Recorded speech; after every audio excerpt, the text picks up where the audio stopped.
রোজা রাখা অবস্থায় তরকারিতে লবণ হয়েছে কিনা এটা দেখা যাবে কিনা, দুটো ব্যাখ্যা আমি দিতে চাই আজকে। খুব স্পষ্ট করে শুনতে হবে মা বোনরা, মাশাআল্লাহ। আসলে এই ধরনের প্রবলেম কিন্তু আমাদের হয়। তবে তার আগে পুরুষদেরকে অ্যাডভাইস দেব, মাহে রমজানের রোজা শুধুমাত্র আপনার জন্য তেমনটি নয়, আপনার স্ত্রীর জন্য কিন্তু রোজা। আপনি যদি জিহ্বায় চেক না করতে পারেন আপনার স্ত্রী করবে কি করে, এটা বুঝতে হবে আপনাদেরকে। আমরা কিন্তু খুব কঠিন হয়ে যাই। মাহে রমজান আসলে রকমারি ধরনের ইফতার করতে হবে, স্ত্রীকে প্রেসার দিয়ে এটা করো সেটা করো, ইফতারের এই আইটেম কি নাই কেন। আর ইফতার তো মাশাআল্লাহ বাংলাদেশের বড় বাপের পোলায় খায়, ছোট বাপের সন্তানে খায়, নাতি খায়, এগুলো যদি না করে আজকের ইফতারি হয় না।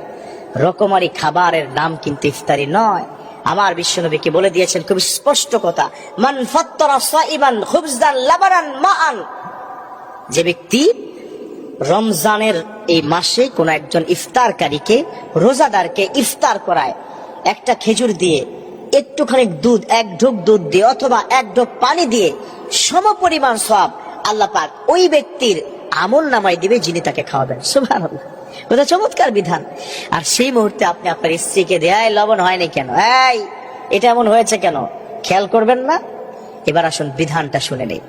কোন ব্যক্তি যদি কোনো, যেমন KFC তে জব করে, আমাদের কোন মুসলমান KFC-র কিচেনে সে জব করছে, সে একজন শেফ তার চাকরি বাঁচানোর জন্য জিহ্বায় লবণ চেক করতে পারবে, যেহেতু তার চাকরি বাঁচবে না। তবে হ্যাঁ, সেটা যেন কোনো কারণে গলা পর্যন্ত না নেয়, কারণ জিহ্বাতে বলে দিবে লবণ হয়েছে কিনা, গলায় কি বলে না। আপনি সাথে সাথে থুতু করে ফেলে দিবেন, প্রয়োজনে কুলি করে ফেলবেন।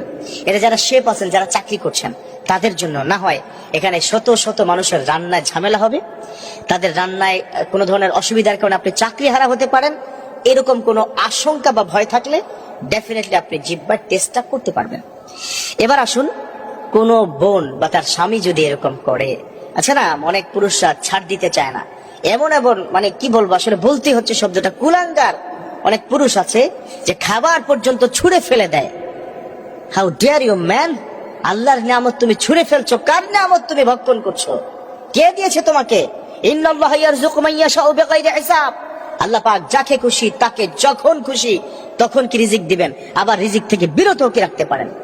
তুমি স্ত্রীর লবণের কারণে যে ছুঁড়ে ফেলে দিয়েছো, কি হবে তোমার কাল কিয়ামতের ময়দানে, এটা চিন্তা করবো আমরা কি পুরুষরা।